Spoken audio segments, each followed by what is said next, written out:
सह्याद्रीच्या उत्तुंग रांगा, पावसाळ्यात ओसंडून वाहणारे धबधबे आणि घनदाट अरण्याने वेढलेला परिसर म्हणजे सिंधुदुर्ग जिल्ह्यातील आंबोली. या निसर्गरम्य पर्यटन स्थळाचे हृदय म्हणजे हिरण्यकेशी मंदिर. हिरण्यकेशी या नावाचा अर्थ संस्कृतमध्ये सोनेरी केसांचे असा होतो. शिष्टुरा हिरण्यकेशी मासा हा केवळ हिरण्यकेशी मंदिरासमोरील कुंडात आणि नदीच्या उगमस्थानी आढळतो.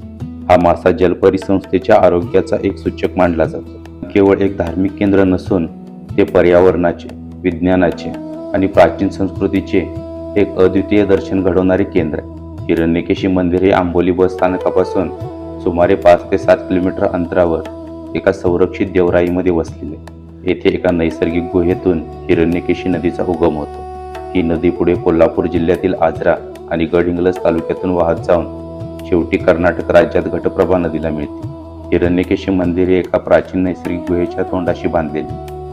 मंदिराचा मुख्य गाभारा प्रत्यक्षात एका गुहेत आहे. या गुहेच्या आतून हिरण्यकेशी नदीचा प्रवाह सतत वाहत असतो. मंदिराच्या गाभाऱ्यात देवी हिरण्यकेशीची मूर्ती आहे. देवीच्या मूर्तीसोबत येथे एक स्वयंभू शिवलिंग आहे, ज्याला हिरण्यकेश्वर असे संबोधले जाते. हे शिवलिंग नैसर्गिकरित्या तांबूसाल रंगाचे आहे. विशेष म्हणजे पूजेसाठी वापरले जाणारे दुसरे शिवलिंग या मूळ शिवलिंगावर अशा प्रकारे ठेवले आहे की मूळ लिंग सहज दिसत नाही. मंदिरासमोर एक भव्य कुंड आहे, ज्यामध्ये गुहेतून आलेले पाणी जमा होते. या कुंडाचे पाणी कधीही आटत नाही.